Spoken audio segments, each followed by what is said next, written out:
ver si comenzamos. ¿Se oye bien con el micrófono? Ok, normalmente yo sencillamente hablaría más alto, lo que pasa es que el colega va a hacer un video acá para que podamos proyectar en otras ocasiones lo que hacemos en el panel y para eso necesita el micrófono para grabar.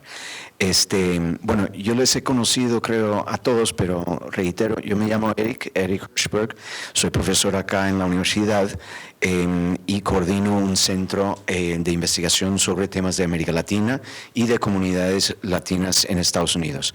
En ese contexto, nosotros trabajamos mucho con la comunidad latina en Washington y en otros lados y hemos entendido y por motivos evidentes, ¿no?, que hay una gran preocupación en conseguir información sobre los derechos de los inmigrantes acá, sobre todo bajo las circunstancias adversas hoy a nivel político en el país. Y entonces nosotros hemos colaborado con nuestros colegas de la Facultad de Derecho acá y concretamente del Immigrant Justice Clinic, o sea, lo que llamamos la Clínica de Justicia para los Inmigrantes, y también con un centro para derechos humanos y el derecho humanitario en la Facultad de Derecho, dirigida por mi colega Macarena Sáez, chilena, y profesora en la Facultad de Derecho, para armar esta sesión en que dos colegas, Ann García y Rafael Hernández, van a presentar materiales, digamos, que clarifican, por un lado, derechos de los inmigrantes y por otro lado, formas de protección, ¿no? Y entonces yo les voy a dar la palabra en un momento para que presenten eso. Lo otro que agregaría, como les habrá contado nuestros colegas del PROM, nosotros estamos haciendo un estudio en la universidad intentando entender los factores que influyen si los jóvenes que llegan de Centroamérica logran matricularse en la escuela, mantenerse en la escuela. Y en la medida que estuviesen dispuestos a que les hacemos una entrevista después, estaríamos muy contentos, pero no es obligatorio, es una cosa totalmente voluntaria en que entrevistamos a los jóvenes y también a sus padres o a los adultos, digamos, que les cuidan, ¿no? O sea, también diríamos si conocen a jóvenes entre aproximadamente 13 años y 18 años que recién han llegado al área, que estarían dispuestos a participar en esa entrevista en otra ocasión, favor de indicarnos porque les daríamos un número que nos pueden llamar para que concertemos una entrevista con ellos y podremos ir a donde estén, o sea, no tendrían que venir acá y ver cómo llegar acá, que no es muy cerca de donde viven y lo que sea. Tenemos un gift certificate, no sé cómo se llama, tarjeta de regalo de $50 para los que participan en el estudio, que se puede usar en diversos lugares, o sea, Chipotle o en Giant o no sé qué más, o sea, hay una selección de cosas, ¿no? Porque reconocemos que es una dedicación de tiempo y que sea porque uno está trabajando, los adultos, o porque uno está estudiando, los jóvenes, no queremos que no se reconoce la dedicación del tiempo ayudándonos con eso. Entonces yo con esto le voy a pasar la palabra a Ann y Rafael, agradeciendo a ellos también que participan. Una cosita más que quería agregar, y yo lo mencioné a ustedes, los jóvenes, digamos los teenagers, ¿no?, que vienen a esto, deben saber que tienen una invitación abierta para que cuando el tiempo mejore, o sea, en la primavera, que si alguna vez quieren que les hagamos un tour por la universidad, estaríamos muy contentos organizar eso. Y creo que es muy importante que los que llegan acá a Estados Unidos conozcan, cuando están en el high school, lo que es la universidad acá. Porque una cosa que deben estar pensando es seguir estudiando para que cuando lleguen ahí a 18 años más o menos buscan entrada en la universidad. Y esta institución es una institución que celebra la llegada de los migrantes a nuestra comunidad y que busca incorporar a los jóvenes que llegan acá a que participen en la educación superior, ¿no? Y en ese sentido, el poder introducirles a lo que es esta institución, para nosotros es algo que queremos hacer. Bueno, con esto lo dejo. Muchas gracias a ustedes por acompañarnos.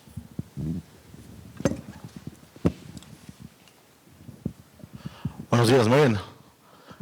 Gracias, Eric.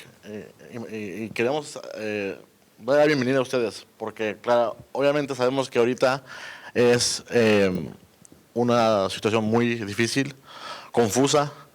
Vemos las noticias, ¿verdad? Y no sabemos qué va a pasar, qué está pasando, y cada día es así, ¿no? Así que lo que queremos hacer es darles un poquito de qué es inmigración, cuáles son las leyes, cuáles son los derechos, decirles qué está pasando. Y cómo podemos ayudarlos al siguiente paso. Y los recursos que hay aquí en Washington y en el área, hay muchos recursos y mucha ayuda que está disponible para todos. Les voy a decir un poco sobre mí. Yo, de 4 años, he mojado de México con mis papás. Pasamos por Laredo y...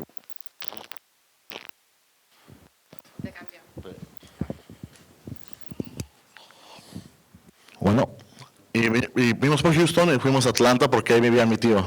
Y nos quedamos ahí y, o sea, ninguno teníamos papeles. Arreglamos por diferentes leyes, pudimos arreglar. Y mi mamá siempre insistió que fuera a la escuela. Y siempre, o sea, siempre ahí regañándome y que estudiara y que la tarea y no sé qué. Y pues paso por paso, ¿no? Todo es paso por paso. Fui a high school, ahí fui a la Universidad de Georgia State, una universidad pública, barata, y ahora estoy aquí ya y ojalá en un mes voy a ser, o 2 meses voy a ser ya abogado. Así que muchas gracias. Y todo eso es por mi mamá, ¿no? O sea, los padres están aquí, uno joven no piensa en el futuro, o sea, uno piensa en el mañana, en el novio, la novia. Es los padres que son los que tienen la experiencia y que saben que pues uno cuando es joven no piensa en el futuro y tiene que empujar a los muchachos que estudien. Y más si están aquí, ya están en ese país y si tienen oportunidad de estudiar, no la desprecien, ¿no? Y voy a dejar que Anne se introduzca también ella. Hola, buenos días, me llamo Anne García. Yo crecí en Texas, soy española como oyes. Crecí los primeros 10 años en España. Mi padre es cubano, mi madre americana de Texas. Y, por supuesto, siempre estuve súper interesada en el tema de inmigración. Y por eso también me fui a estudiar Derecho aquí con Rafael. Y muy contenta de estar aquí esta mañana con ustedes.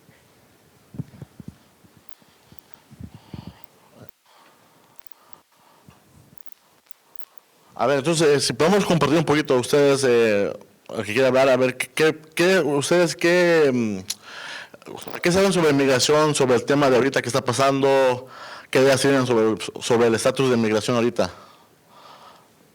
Cristian, alguien que tenga, o sea, ¿cuáles son sus pensamientos de la inmigración ahorita?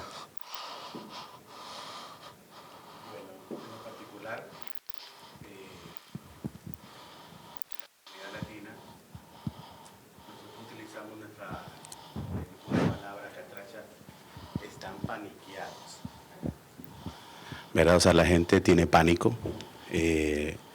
Nosotros hemos conversado con varias personas donde sencillamente, bueno, tengo amistades que hasta se están yendo para Canadá.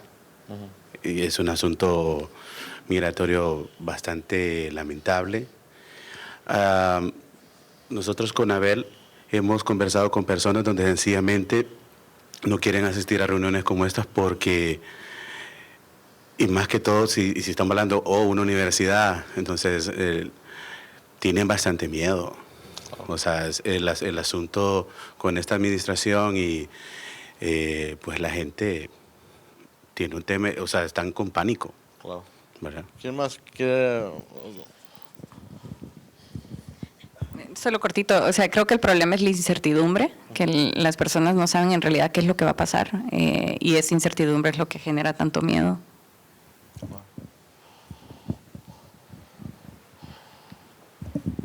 Bueno, en el caso mío, pues como la mayoría de amigos, gente que trabaja conmigo, todos no tienen papeles, pues creo que como no había pasado nada, no se escuchaba nada, esto de las noticias, a veces los medios de comunicación, en vez de ayudarnos, a veces nos enferman más. El problema es que ahora todos los amigos, cuando hablo con ellos, lo primero que me dicen, quieren ir a entregar sus carros, unos han sacado carros, como el año pasado, antepasado, todos sacaron carros, porque ya están aquí, se sentían bien, se sentían conformes, con mucho espíritu de salir adelante, pensando en comprar casa y todo eso. Entonces ellas se compraron su carrito, ahora con lo que sale ya andan con miedo. Ya a veces les digo yo, vamos a ir a trabajar a Frederick, no, es que en Frederick es muy peligroso, vamos a Virginia. O sea, a Virginia prácticamente no voy a trabajar porque ellos dicen, no, a Virginia no vamos. Entonces hay un miedo enorme porque mayormente pues yo culpo las noticias, porque a veces no sé, que tal vez ellos están pensando que quieren ayudarnos, comunicarnos, y lo que hacen es más bien es enfermarnos más. Bueno, gracias. No, y es lo que queremos hoy decirles, es que no hay garantía, obviamente, que todos tengan una forma de alivio migratorio para quedarse, pero lo que queremos hacer es que ustedes estén educados, que sepan los derechos que tienen, lo que está disponible y la protección que tienen. Y para que, o sea, el punto de nosotros es que no queremos que ustedes que no tengan informes, o sea, igual como dice Cristian, que el problema es no tener información, ¿no? O sea, la información da confianza y da un poco de fuerza, y aunque uno oiga las noticias, si uno está informado, pues ya tiene la fortaleza y la educación para saber qué, pues eso es mentira, eso no es mentira. Y también las estafas, obviamente, ustedes todos conocen cuántos negocios no se abren después de estos momentos de migración, que notarios y ayuda hispana, ayuda migratoria, por Craigslist, en las tienditas hispanas y eso. Así que ojalá después de hoy estén más informados y estén más protegidos sobre fraudes y eso.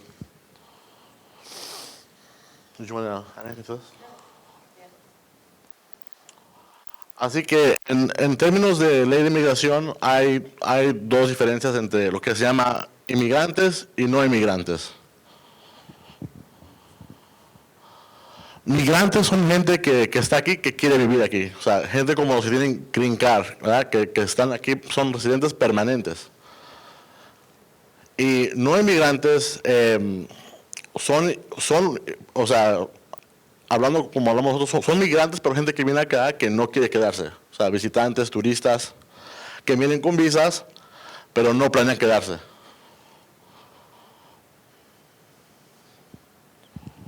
Más o menos hay dos opciones de obtener estatus legal en los Estados Unidos.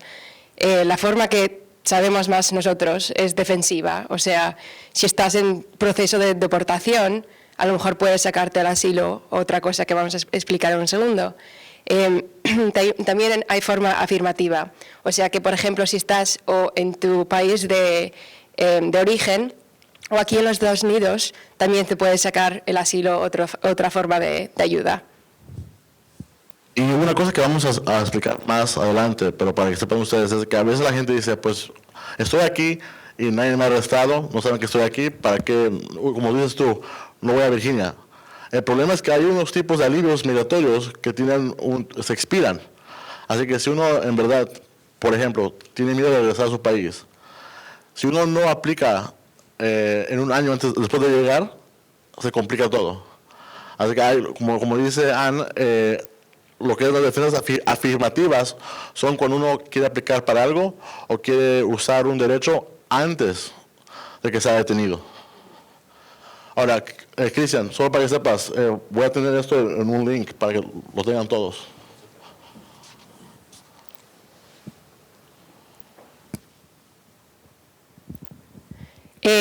A ver, hay diferentes locales donde te pueden ayudar a sacar visas. O USCIS, que te ayudan con visas T, U, o una cosa que se llama SIJS, que tiene que ver es una visa juvenil, ¿no? O en la Corte de Inmigración, Y eso es lo defensivo si ya estás en proceso de deportación. Entonces, la Corte te puede sacar o la cancelación de deportación o una salida voluntaria.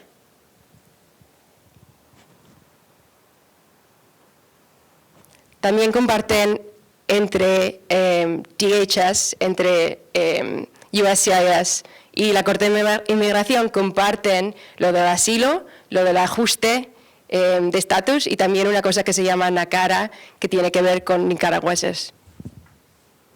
Y lo que aplica para ustedes, para que sepan, es que normalmente cuando hay fraude de notario y eso, aplican lo que es, la mayoría es trámites de USCIS, que serían trámites por aplicación. Cuando uno va y llena aplicaciones y la manda por correo, va al departamento de USCIS. Así que es normalmente cuando está el fraude. ¿Por qué? Porque los que son notarios y hacen fraude no pueden ir a corte a representar a uno porque ahí los cachan, ¿no? Ahí los arrestan. Así que normalmente cuando uno ya está detenido, no van con ustedes a corte. Así que hay diferentes. Cuando está uno detenido, todo el proceso normalmente pasa por la corte. Antes de ser detenido, normalmente va por el departamento de USCIS.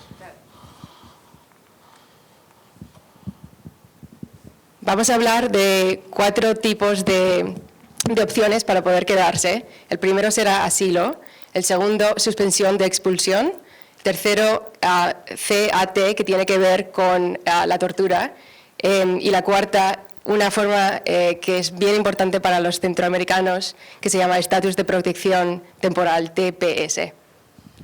Y lo bueno que sepan es que cuando hacen una aplicación, los primeros 3 tipos de asilo normalmente se aplican juntos, en la misma aplicación y al mismo tiempo.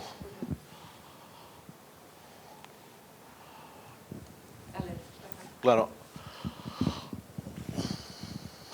Ahora, obviamente, muchos de nuestros países hay peligro, ¿no? Y a veces hay gente que tiene problemas con el gobierno, o por su religión, o por su raza, o por el tipo de crimen que hay.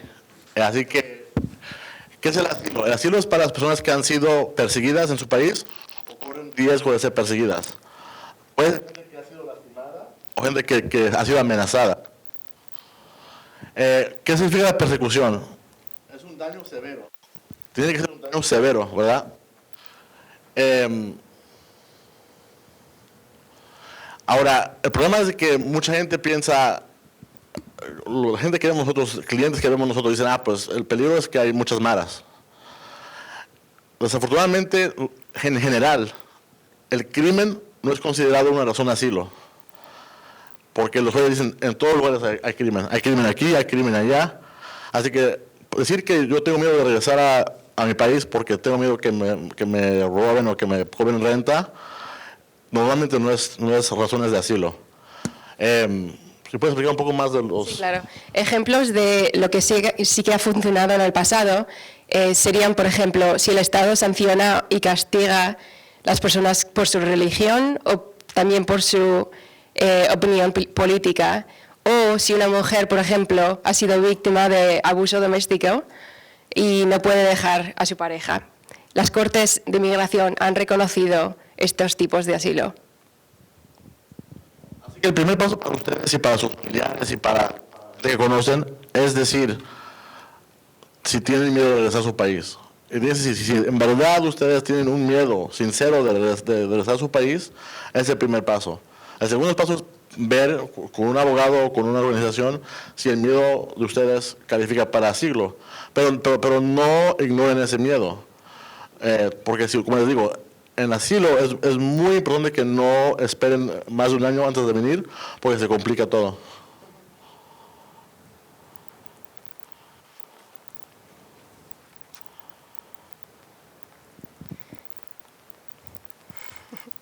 Esto es lo que acabamos de explicar, pero de otra forma. Lo primero que se necesita para el asilo sería el temor. El temor de regresar a su país de origen. El temor tiene que ser bien fundado. O otra opción sería si temes persecución en el futuro. ¿Ya? La persecución tiene que ser a causa de o la raza, o religión, o nacionalidad, o grupo social, opinión política, pero lo de grupo social suele ser el grupo más grande. O sea, la gente puede hacer argumentos sobre el grupo social, como por ejemplo dijimos, una mujer, por ejemplo, que fue abusada por su marido y no puede volver. Ese sería un ejemplo de un grupo social. ¿Entienden? Ahora, un problema que siempre vemos nosotros es de cuando hablamos con la gente que dice, no, pues sí, fui atacado por esa razón, pero no fue la policía, porque la policía no hace nada allá, ¿verdad? Pues, con ustedes o con sus familiares que conozcan, es importantísimo que tengan comprobantes. Ahora, si ustedes piensan que si van a la policía pueden ser afectados o les puede afectar negativamente, no es la única forma de comprobante. O sea, si van al doctor, guardan los recibos. Si van a ver a alguien, que haga una declaración. Todo tipo de prueba es necesario. Hasta lo más mínimo que ustedes piensen, este recibo o esta llamada, un texto, todo guarden.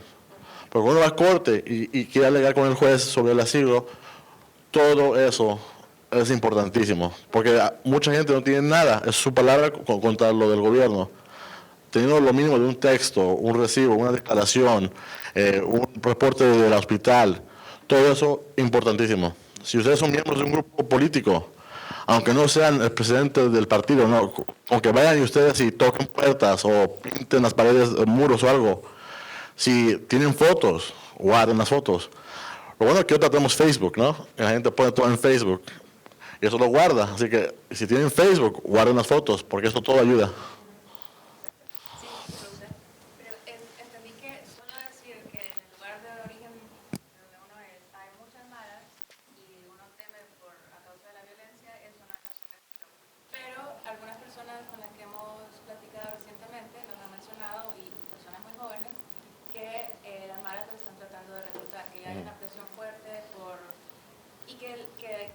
Estas pandillas conocen todos, saben quiénes son sus familiares, dónde viven, a dónde vive el otro familiar, que tal vez no es en la misma ciudad, pero en otro lugar. Entonces, el joven se siente obligado o que se le haga daño a algún familiar. En este caso, ¿sí sería motivo de solicitud de asilo o no? Te diría que depende, porque lo que pasa es que las cortes de inmigración están en diferentes estados y depende del estado donde esté, de cómo es la ley. Entonces, a lo mejor la ley en la Corte de Inmigración de Dallas, Texas, es diferente de la de Baltimore, Maryland. Algunas cortes han reconocido un poquito más el temor que tienen los jóvenes de no ir con las pandillas, pero otras cortes no. Entonces, a lo mejor, a veces, las cortes deciden que porque la pandilla está intentando herir a la familia del joven, a lo mejor sí que funcionará.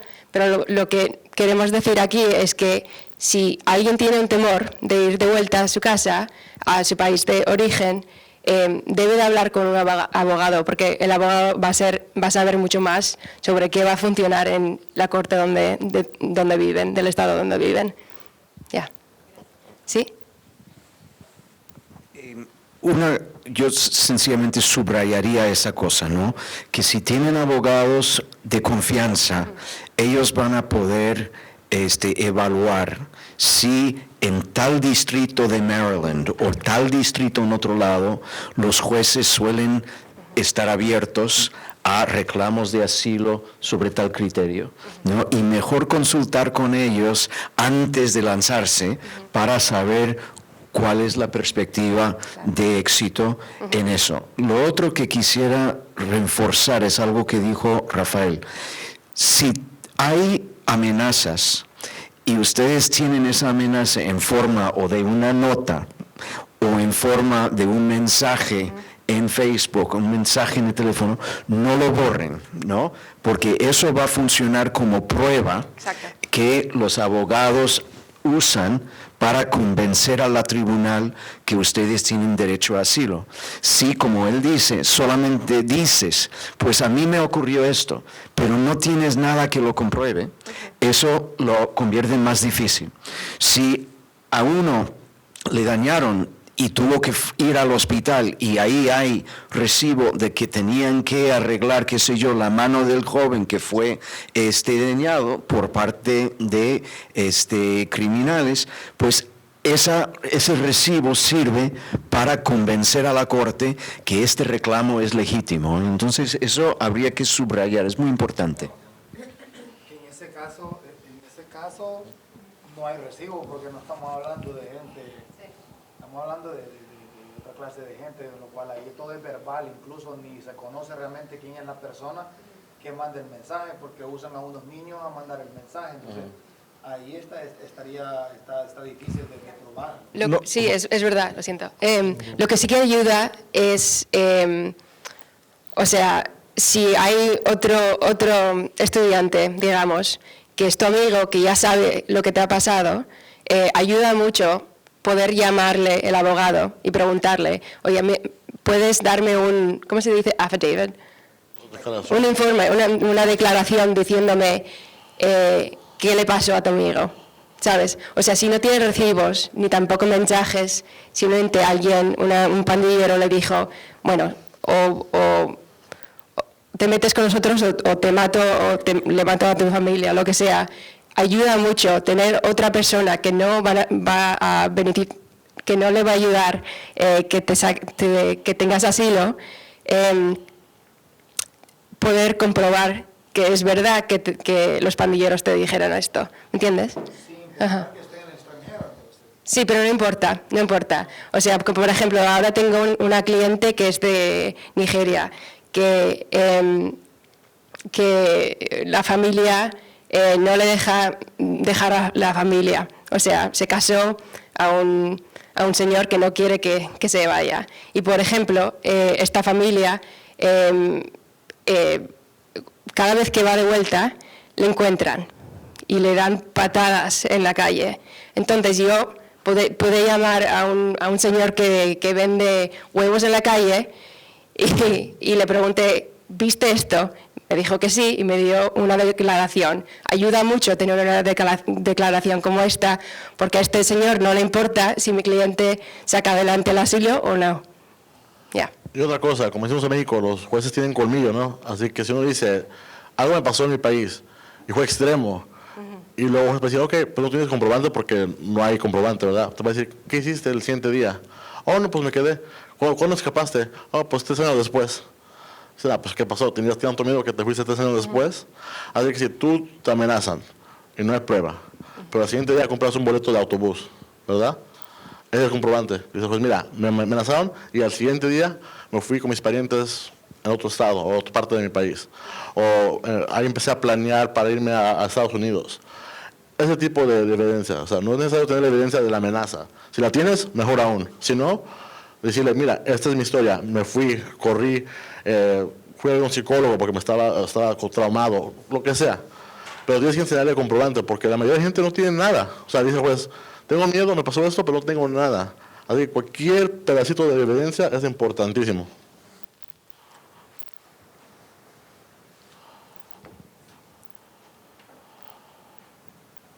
Ahora, otra cosa que a lo mejor tomamos en el siguiente, pero quiero decir ahorita mismo es esto. Si ustedes tienen la suerte de tener asilo, nunca deben regresar al país. Porque si regresan al país, corren el riesgo de perder su asilo. Porque el juez va a decir, tienen tanto miedo de regresar, pero les doy la green card y empiezan a regresar. ¿Qué pasa con el miedo, no? Así que eso es un problema porque mucha gente regresa. Porque quiere ver a sus parientes y corre el riesgo de perder su asilo.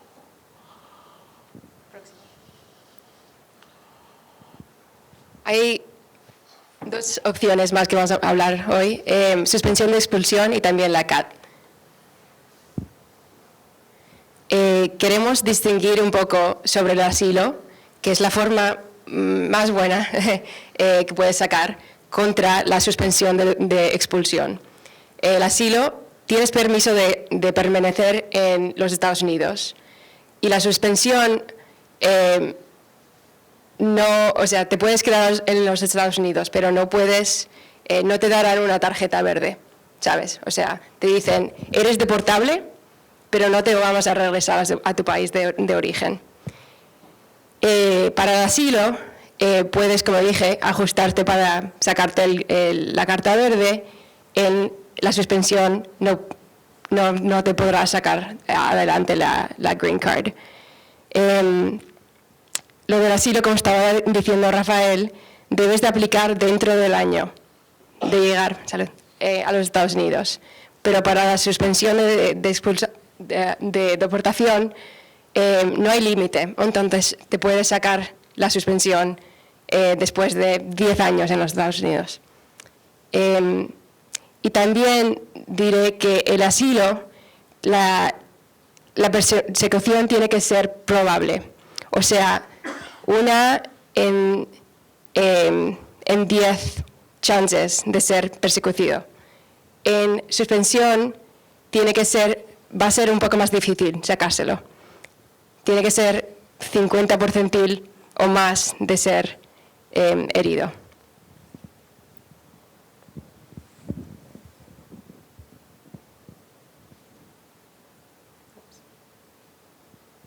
Una pregunta sobre la suspensión, o sea, Yeah. si no estás en un camino para sacar una tarjeta verde o algo así, o sea, ¿cuál es tu estatus acá? Si te cancelan la deportación, o sea, ¿qué es que no puedes hacer? Sí, ese es el problema. Uno quiere siempre el asilo, porque el asilo es una manera de ya permanecer acá y poder hacer su vida en el futuro, ¿no? La suspensión, igual como CAT, es básicamente el gobierno dice, nos has comprobado con más evidencia que a lo mejor estás en peligro, ¿verdad? Así que no podemos mandarte al peligro. Así que ellos lo ven como que no te debemos nada. Así que no te debemos la green card, no te debemos que estés cómodo. Si se acaba el miedo en el país, te regresamos. Así que es solamente una protección diciendo que si ya comprobaste con mucha comprobante que sí te van a lastimar, te protegimos hasta que ya no hagas ese peligro. Así, ¿Puedes aplicar asilo después de haber tenido una... pues normalmente uno aplica para asilo primero. Como les digo, la aplicación es la misma, hay una palomita que pones en la aplicación para decir que quieres CAT y eso. Así que eso... Sí, lo que está diciendo la Corte cuando te dejan con la suspensión es que eres deportable. O sea, no tenemos ninguna razón de darte el asilo. Pero como creemos que a lo mejor el gobierno o la gente de tu país te va a herir, de alguna manera, si vuelves, te puedes quedar aquí. Eso es lo que dice. Porque, sí. O sea, es más individual. El asilo por si eres parte de un grupo. O sea, puede ser parte de mujeres abusadas, parte de gente que es homosexual, pero el CAD y las personas, si tú personalmente te van a lastimar por razones personales, el gobierno, la policía, entonces te protegen temporalmente hasta que ya no hagas ese peligro. Exacto. Claro, claro. Exacto. Pero siempre es preferido ganar el asilo. Pero ¿y con la suspensión se puede trabajar? Sí, se puede. Sí. Entonces te puedes quedar aquí en los Estados Unidos por toda tu vida y no te van a votar. Pero tampoco vas a ser estadounidense. El permiso de trabajo sí, pero no es de CAD. Pero el CAD no.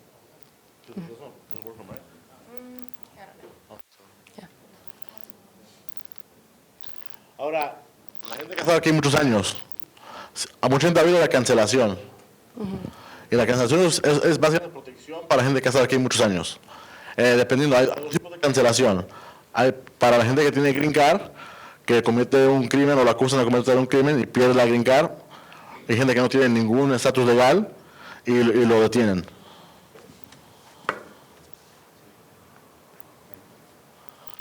La cancelación para no residentes. ¿Qué es necesario? Ya que uno sea detenido y está en proceso de ser deportado, tiene que comprobar que ha estado aquí 10 años, por lo menos, ¿verdad? Y parte de la aplicación es comprobar cada año. O sea, si tienen regreso de impuestos, cartas de biles que le han mandado, contrato de renta del apartamento, pagos de casa si tienen casa. Todo eso tienen que comprobar por lo menos cada 3 meses un comprobante. Así que uno guardar recibos, guardar todo siempre. Aún así tenga orden de deportación y tenga más de 10 años viviendo acá. No, o sea, explico, o sea, lo que es el tiempo contado para el día que uno está puesto en deportación. Hay un papel que se llama NTA, que es el aviso, que lo están acusando de ser deportado. En ese momento que dan ese aviso, ahí para el tiempo. Así que hay gente que hace mucho cruzó la frontera, la atraparon y la dejaron ir después de firmar un papel. Y aquí son 20 años. El problema es que no cuentan ni un año de esos años, porque ya habían firmado el papel NTA. Así que si no has sido detenido nunca y has detenido hoy y has estado aquí más de 10 años, puede calificar para cancelación. Ahora, el problema es que no solo es 10 años, también tiene que tener un buen carácter moral. ¿Y qué significa eso? Ahora, gente que no tiene ninguna historia criminal, obviamente es facilísimo comprobar eso, ¿no? No puede decir, mira, no tengo ninguna historia, nunca he sido arrestado, nunca he estado en problemas. Si ese es el caso, pues entonces ya eso ya es comprobable, ¿no? El tercer paso es lo que se llama, how do you translate? Que si tiene, por ejemplo, familia aquí en los Estados Unidos y sufrirán demasiado si tienes que ir de vuelta a tu país, eso quiere decir extreme hardship. Sí, o sea, básicamente si tienen ustedes hijos ciudadanos o padres ciudadanos y si ustedes se van a sufrir extremadamente. Y no quiere decir si ustedes se van, pues, yo soy el que gana todo el dinero y van a ser pobres. Eso no califica. El ser pobre o no tener dinero no va a calificar. Lo que es el caso perfecto es si uno tiene un hijo que está enfermo, que está en el hospital y está en peligro de morirse. Eso es el caso perfecto, ¿no? Pero ahora, no tiene que ser tan extremo. Puede ser menos, pero es lo que es uno alega con la corte. Pero tiene que comprobar. Un padre anciano, por ejemplo, que también exacto, funciona. Si uno dice, pues yo soy el único que puede cuidarlo y ya está anciano o algo así, pero tiene que ser una necesidad extrema. Así que tiene que comprobar las tres cosas. No solo que he estado aquí más de 10 años, pero que tengo buen carácter moral y también que tengo a alguien que es ciudadano que depende de mí y si me voy va a sufrir extremadamente. Ahora, buen carácter moral es un poco difícil porque obviamente uno es humano y a veces uno se equivoca o maneja borracho o lo acusan de algo que a lo mejor es inocente. Todo pasa y entre más tiempo está aquí, pues uno igual está más a riesgo de tener uno o dos arrestos, ¿no? Pero tener solo arrestos no quiere decir que no tiene carácter moral. Son crímenes específicos que no lo califican para lo que es la cancelación.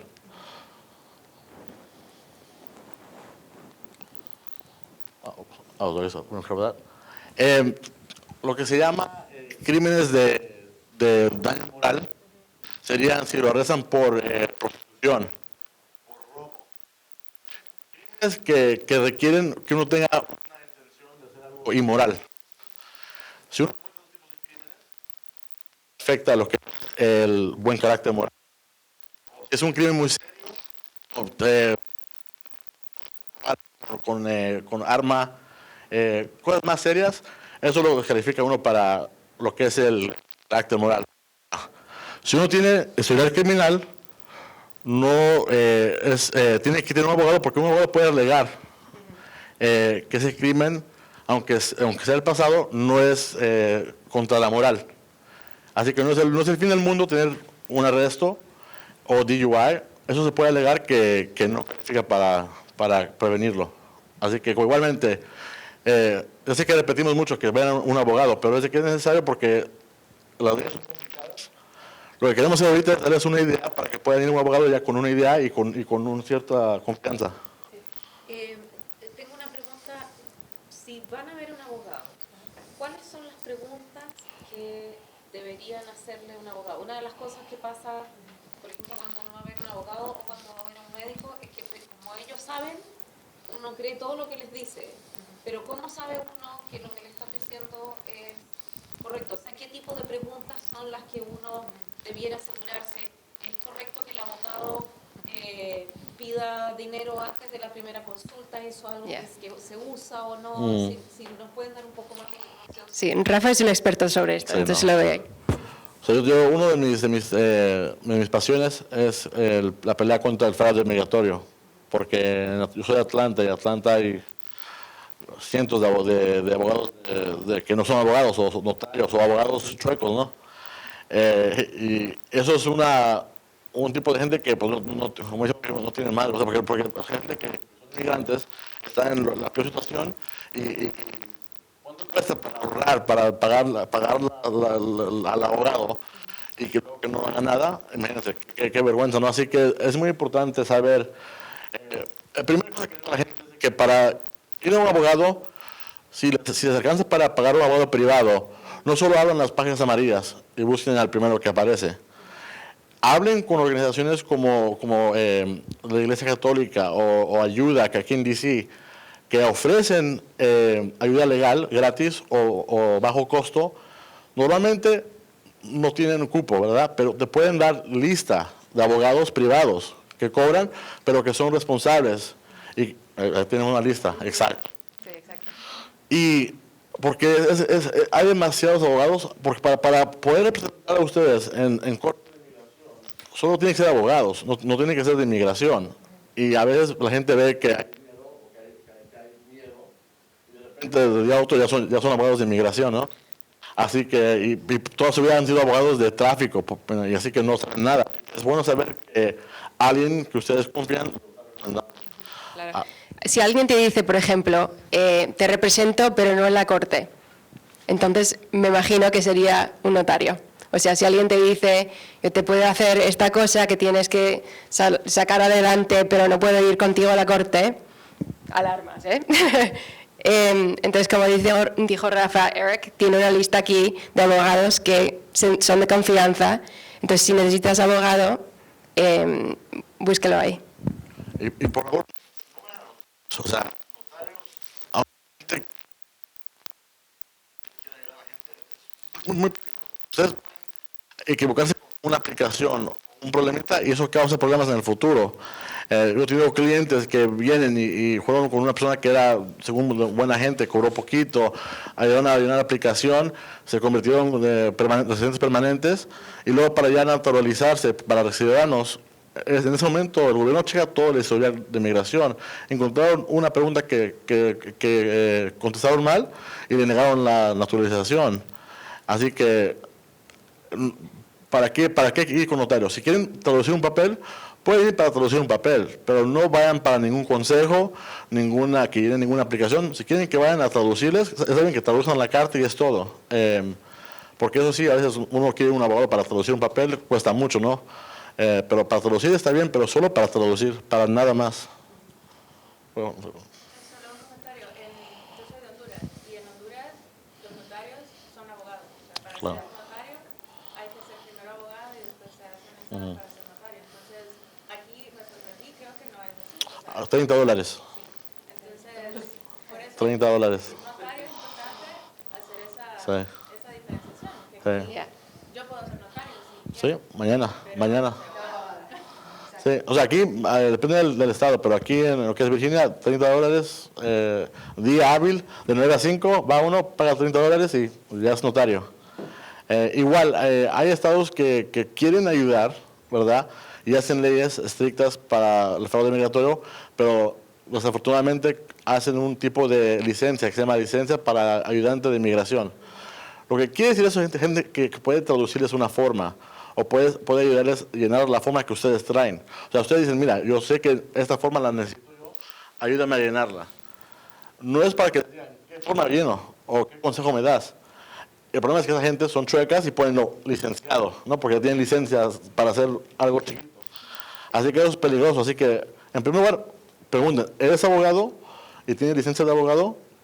Y lo mejor sería ir a la lista de abogados recomendados. Pero sí, o sea, aquí para el notario, $30 es todo. Si ustedes van a un lugar y venden pollo y también venden migración, no es bueno. En serio, y estudiantes, ¿cuál es la diferencia entre ustedes y otros estudiantes de Derecho? Pues sí, o sea, cada escuela... Es decir, yo soy estudiante de Derecho y cobro la mitad porque soy estudiante Claro. y los puedo ayudar, pero es lo mismo. you tell me what's up? ¿Cuál sería la diferencia? Oh, gotcha. Okay. Yeah, that makes sense. No, o sea, exacto. Pero, o sea, lo que hacemos nosotros es que hay escuelas. Nosotros somos estudiantes de Derecho, ¿verdad? Pero tenemos a una supervisora que es abogada y es experta. Y obviamente nos ayuda en todo.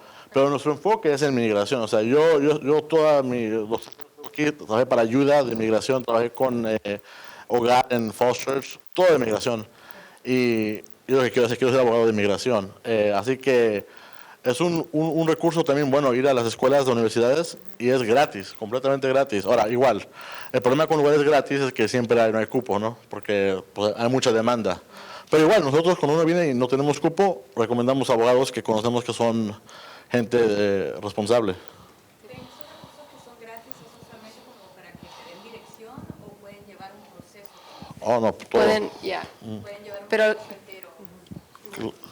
Claro, somos tus abogados, o sea, y vamos hasta que ganemos o hasta que nos corran en la corte, ¿no? Sí, lo que pasa con la clínica de la facultad de nosotros es que todos nuestros casos tienen que ser recomendados. O sea que una persona migrante no puede llegar a la clínica de inmigración y pedir ayuda. O sea, todos nuestros casos son recomendados de o ayuda o Care Coalition o Agencia Católica. Entonces, por eso suele ser un poco más fácil simplemente buscar a un NGO como ayuda o otra y pedir ayuda ahí. Y a veces nos recomiendan casos que funcionan para estudiantes como nosotros. Sí, ¿Ustedes como estudiantes pueden llevar un caso? sí, Sí. llevamos casos. Ujú. Pero bajo la supervisión de una abogada. De un abogado, ¿no? Que es la profesora. en mi- Ya. Sí, Eric. Sí, una cosita. De hecho, Okay. Si una persona llega a ustedes, les llama a ustedes y dice, me pueden ayudar, ustedes van a decir, nosotros no podemos hacerlo, tiene que pasar por la ONG. Sin embargo, lo que sí pueden hacer es referirles Exacto. a una Claro. ONG correcta, ¿no? Ya, O sea, claro. no duden en llamar a nosotros sencillamente porque nosotros directamente no podemos asumir el caso. Si tenemos contactos, les ayudaríamos. ¿no? Exacto. Para que aceptemos un caso, eso tiene que pasar por una de estas agencias. Lo otro que yo quería decir, nada más subrayando algo que dijo Rafael, sobre el tema de que si uno había tenido una detención, un arresto por alguna cosa, o una acusación por alguna cosa, eso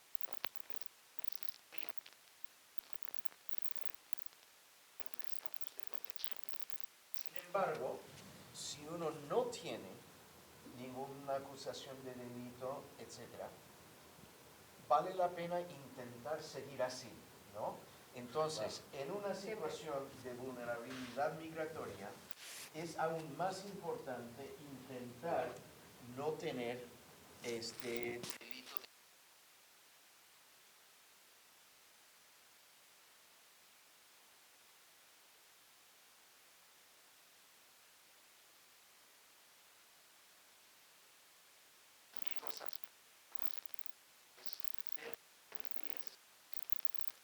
Eso es natural para los adolescentes.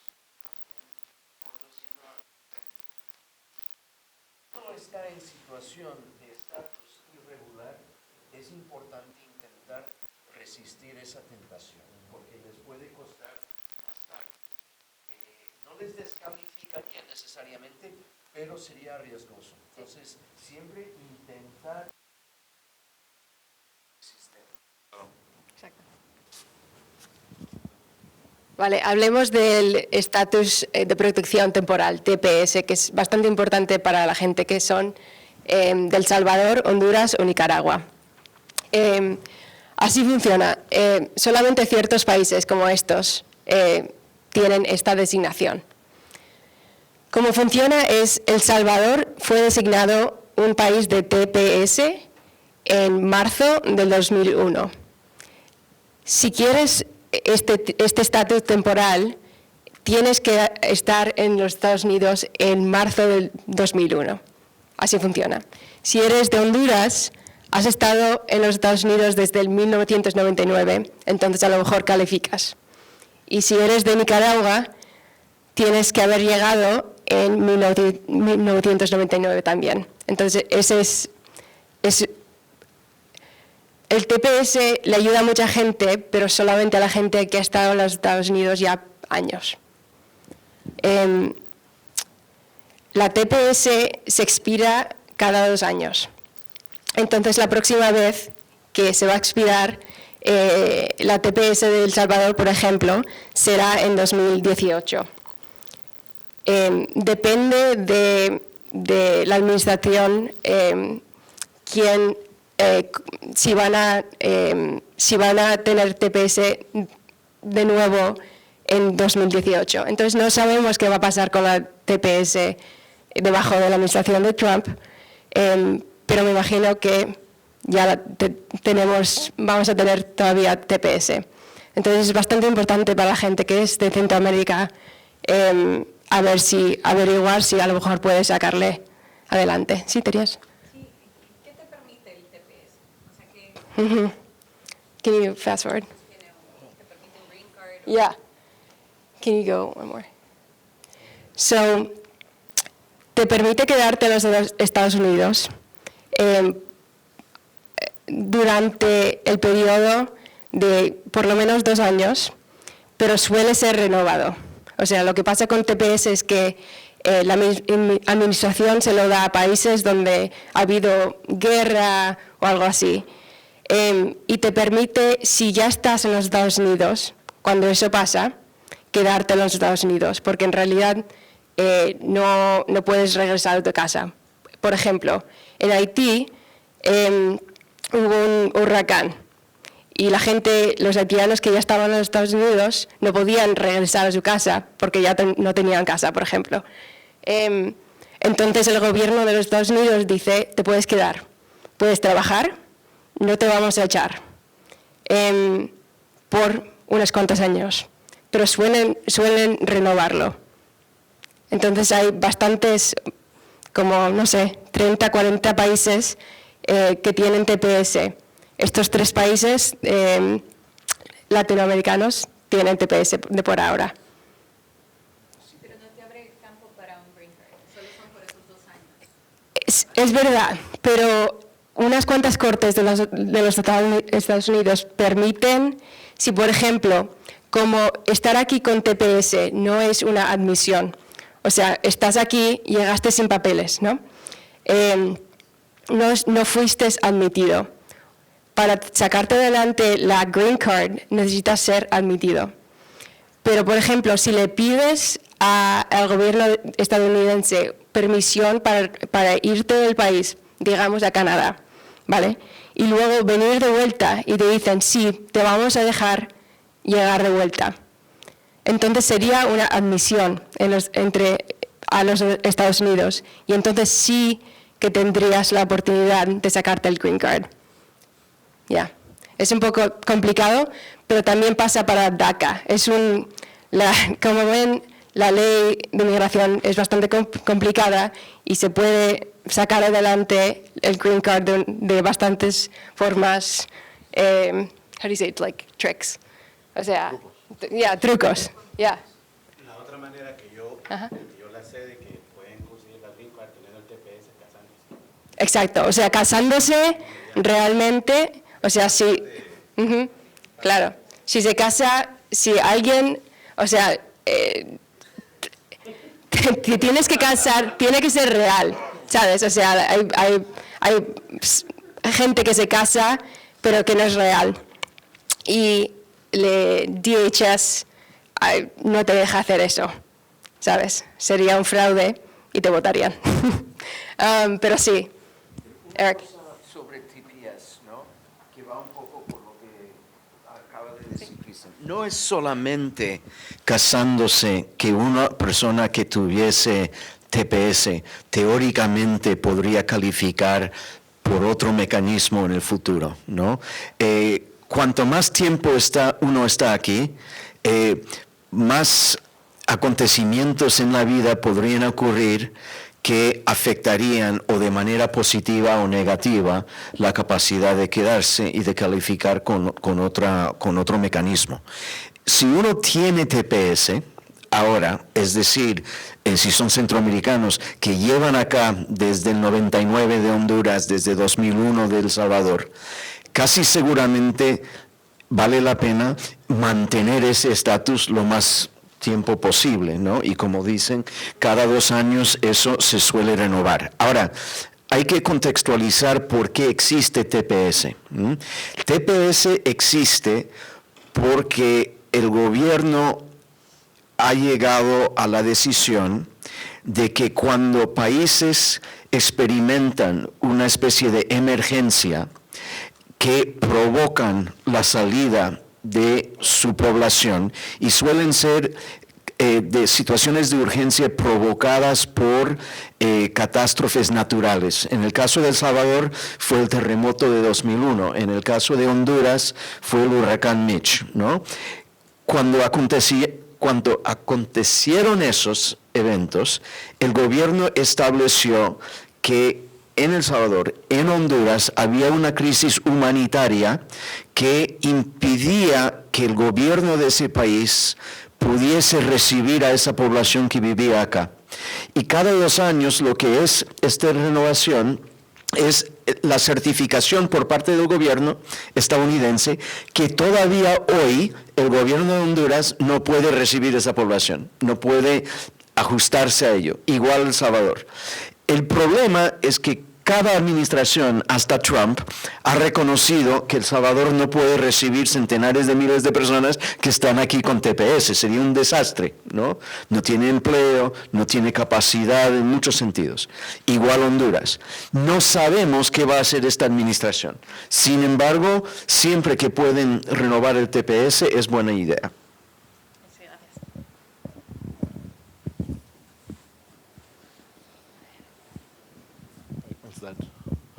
Ahora, otras opciones para poder arreglar o para poder tener una protección legal es VAWA, Visa U y Visa T.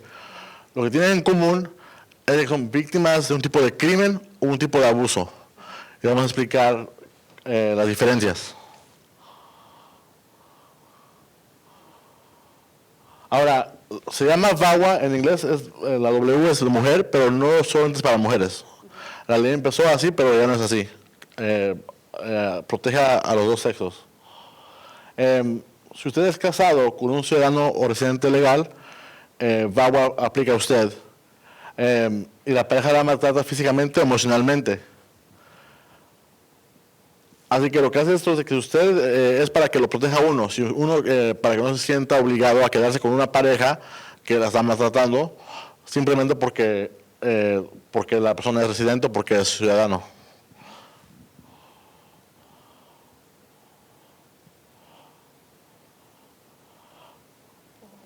Yeah, go ahead. Was that what we touched on?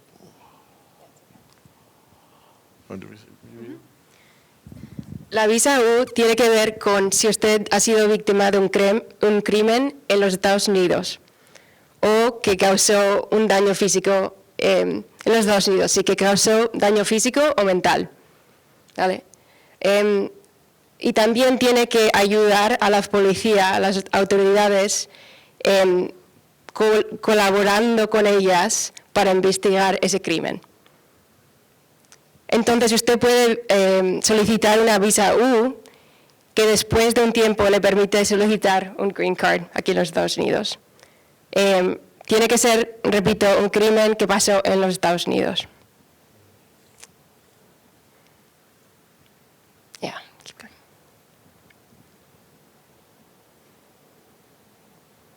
La visa T tiene que ver con, está diseñada para proteger a las víctimas de trata de personas. Tiene que ver con la explotación sexual, laboral. Por ejemplo, digamos, Jesús llegó a los Estados Unidos sin papeles y trabaja como jornalero. Un día, un contratista que se llama Bob le ofreció un trabajo en construcción que pagaba $15 cada hora. Jesús trabajó por varios meses, pero Bob nunca le pagó. Cuando reclamó su pago, Bob le prometió pagarle cuando completara el trabajo. La siguiente vez que Jesús reclamó su pago, Bob le amenazó con denunciar a Jesús con inmigración y hacerle daño a Jesús y su familia.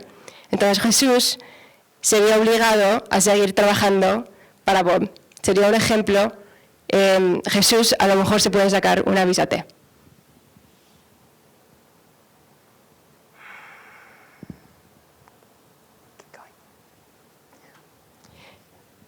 Esto tiene que ver con los jóvenes que están aquí en los Estados Unidos. Se llama SIJS, una visa juvenil. Es un tipo de alivio que mucha gente no conoce. Básicamente, si ustedes tienen un familiar que es joven, menos normalmente 18 años, que vino de Centroamérica, o vino solo, uno puede aplicar para este tipo de alivio. Y lo que es para jóvenes que han sido abandonados o maltratados por uno o dos padres. Así que si llegan acá y las autoridades lo transfieren a la mamá o al papá, todavía califica para eso si el papá o la mamá que se quedó en El Salvador lo abandonó o lo abusó. Así que mucha gente dice, pues a mi mamá o la violaron o la maltrataron y el hombre se fue y no lo he visto toda mi vida. Eso califica para ese tipo de alivio. Y lo que tienen que hacer es que tienen que ir a la corte estatal de D.C. o de Maryland y pedir a la corte que dé la custodia del niño o la niña a la persona que lo está cuidando, o sea, el papá o la mamá que está aquí, o hermano o tío o lo que sea. Y también la corte tiene que declarar que es mejor que el niño se quede acá y también que ha sido abandonado o abusado por un padre o dos padres. Después de ese trámite, que es el más difícil, ya califica para procesar lo que se llama la I-360 con inmigración y consigue lo que es una visa y ya puede aplicar uno para la Green Card. Lo más complicado es esa parte, la parte de ir al gobierno estatal y llegar a la orden. ¿Por qué? Porque si hay un padre en el país o madre en el país que quiere hacer la vida complicada, puede contestar lo que es la orden de custodia y se complica todo. Pero obviamente si ustedes conocen a alguien que es un menor, que vino solo y que vive con un padre, una madre, un tío o una tía, califican. El problema con esto es de que si esperan después de los 18 años o 21 años, pero normalmente cada estado pagará la custodia es menos de 18 años. Así que si esperan después de 18 años o 17 años, porque el trámite dura mucho tiempo, es complicado, así que no pueden esperar hasta el último momento para aplicar. No esperen, que apliquen lo más pronto posible, porque eso es complicado y tarda tiempo. Y hay mucha gente que llegó joven, de 16 años, y no sabían, y ahora ya tienen 18 años, 20 años, y ya no califican. Una pregunta. ¿El dependiente que está en Estados Unidos tiene que ser legal? No. Va a tener que ir a corte a veces, pero nunca se le va a preguntar su estatus, nunca le va a afectar en eso. Utilizaste la palabra custodia, o sea, ¿cambia la custodia del menor hacia el Estado? ¿O qué No, básicamente le quitan la custodia al padre o madre que abusó o abandonó. que abandonó? Abusó o abandonó. Uno o sea, pero se hace, o sea, esa custodia afecta internacional, así que lo que hace es que uno como abogado tiene que informarle al padre o la madre que está en El Salvador lo que uno está haciendo aquí. Y si no tienen contacto, tenemos que publicarlo en el periódico nacional. Si ustedes ven los periódicos de El Salvador o de Honduras, ahí dice anuncios de acá. Sí, en el caso de los padres, esto solo incluye lo que es Honduras, Guatemala y El Salvador, ¿verdad? Esto es para todos los países. Para todos los países. México es un poco complicado, pero sí, normalmente es niños que vienen sin ningún... ¿Es diferente a la otra ley que se llama CAM, es CAM? ¿Es muy diferente eso? No, eso es un lugar de llegar acá y Green Card básicamente automáticamente después de la orden judicial. O sea, no hay espera. Usted da la orden judicial de custodia y aplica para lo que es la visa y aplica para lo que es la Green Card luego. Les preguntaba porque estaba leyendo No. Son de estos, vamos a un ejemplo. Vamos a suponer que aquí hay muchos padres que dejaron a sus hijos, los abandonaron, pero los mantenían, ¿verdad? Pero los abandonaron, decidieron traer estos niños para acá, estos niños ya califican para eso. Porque ellos los mandaron a traer. Es un poco complicado. Eso es lo que en realidad pasa. Claro, lo que es el alivio de SGS en estos casos también es más beneficiario porque es una manera directamente y más fácil, pero el problema es ese, que digo, que es la custodia. El problema es si uno piensa que el padre o madre en el país de uno, por vengarse o porque a lo mejor quiere ser parte de la vida del muchacho, va a pelear la custodia, entonces se complica todo. Y otra cosa que es muy importante que mencionar es que si el muchacho, la niña o niño consiguen este tipo de alivio, no pueden arreglar para los padres. Pueden arreglar para familiares, pero no para los padres. Eso se prohíbe. ¿Y eso es una visa que se solicita ya cuando están acá? Ya están acá, pues cuando llegan solos, lo que hace es que el gobierno agarra la custodia de ellos, porque obviamente son menores. Y transfieren la custodia, no legal, pero la custodia física a un familiar o a una madre, como dices tú. A veces los piden que vengan para acá. Y a una madre o a un padre, pero la custodia legal todavía no se la ha quitado al padre del país. O sea, todavía la mantienen los dos. ¿Qué sucede si el padre ha fallecido? También es abandono. Pues, pero tienes que comprobar que antes de morirse había abandonado al niño. O sea, por morirse no lo abandonó. O sea. Teníamos otra pregunta.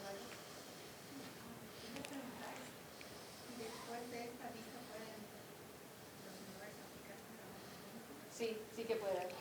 Sí, y es un proceso luego, o sea, el proceso es conveniente porque uno aplica para la custodia legal y para la orden de SGS de un juez estatal y al momento que lleguen la orden, aplican para la visa 360 y menos de un mes la reciben y luego pueden aplicar para una green card. Ahora, obviamente, si el muchacho se ha violado la ley o ha sido arrestado, eso complica todo. En todo proceso legal de inmigración, todo. Si uno ha sido arrestado y tiene una convicción legal, complica todo. ¿A cuánto tiempo? ¿Hay un tiempo determinado para eso? Antes de que él sea mayor en el estado que está. Independientemente de si tiene 1 año, 2 años de haber entrado. Sí. Ahora, no puede ser casado. Porque es una protección para menores que están abandonados o abusados. Así que si uno se ha casado, pues ya son adultos. Así que con que sea menor en la ley de ese estado y federal menos de 21 años, califica. ¿Qué tanto tiempo puede tomar un proceso de eso? Depende del estado. Hay estados, Virginia hay condados, o sea, en Fairfax y Arlington, fácil, o sea, pero Langdon, por el aeropuerto Dulles, los jueces no quieren hacer esto, así que complican todo. O lo niegan indebidamente porque piensan que pues tienen que apelarlo a la Corte Superior y es más complicado. Así que depende. Aquí en DC son fáciles, más fáciles que en Virginia. El mío, que tuve un cliente que tardó 6 meses y apenas ya consiguió la green card, apenas esta semana. Pero 6 meses, digo, es complicado, pero digo, es un proceso que le da la green card. Cabe notar que entre los jóvenes que han estado llegando durante los últimos años, esta es la forma de alivio más solicitada y con más éxito entre los jóvenes. La cosa es que si uno logra trasladar la custodia al padre o a la madre o al otro miembro de familia que está acá, ya con esa orden de la corte ya tiene como 98% posibilidad de sí conseguir la SIJ. Pero hay cupos a nivel nacional por cada año de chicos que pueden recibir ese estatus.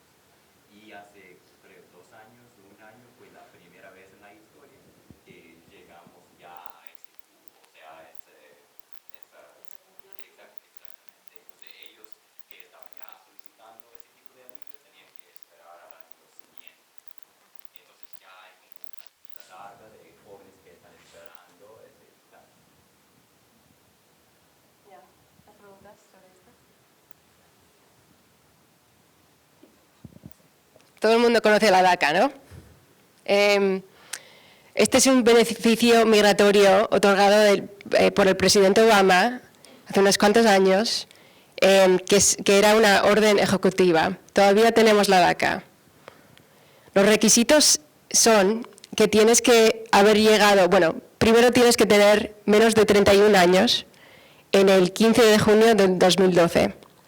El segundo requisito sería que has llegado a los Estados Unidos antes de cumplir los 16 años. Y el tercer requisito, haber vivido en los Estados Unidos desde el 15 de junio del 2007. También tienes que estar inscrito en la escuela, estar graduado o tener un GED o haber servido en el ejército de los Estados Unidos. Es posible que haya cambios a la DACA bajo la administración de Trump. Ahora queremos hablar un poco sobre Donald Trump, nuestro presidente, y también las órdenes ejecutivas. Lo que importa mucho, como estaba diciendo Rafael antes, es que intentes no tener un pasado criminal.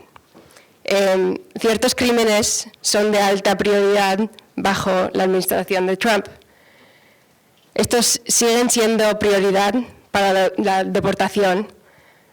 En realidad, no tanto ha cambiado entre la administración de Obama y la de Trump, porque también bajo Obama, si tenías un pasado criminal, también eras deportable.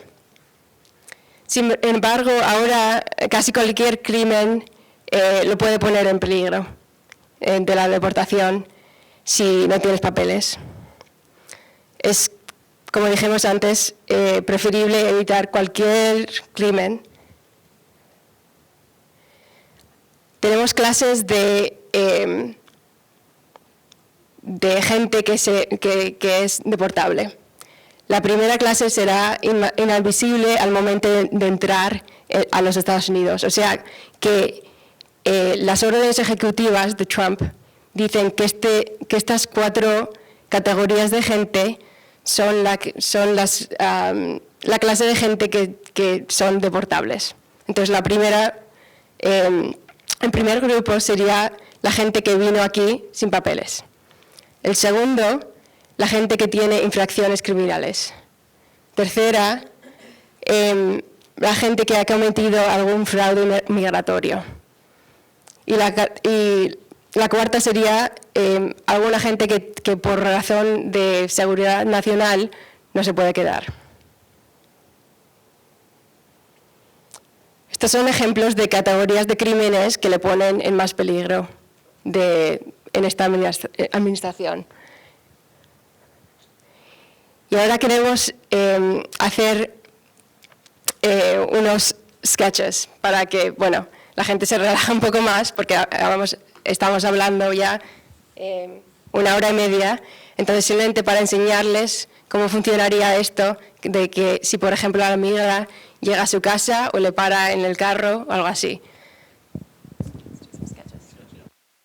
Entonces, a lo mejor necesitamos como 4 voluntarios y ya apagaremos la cámara para que la gente se pueda relajar aquí. Pero ya, tenemos voluntarios.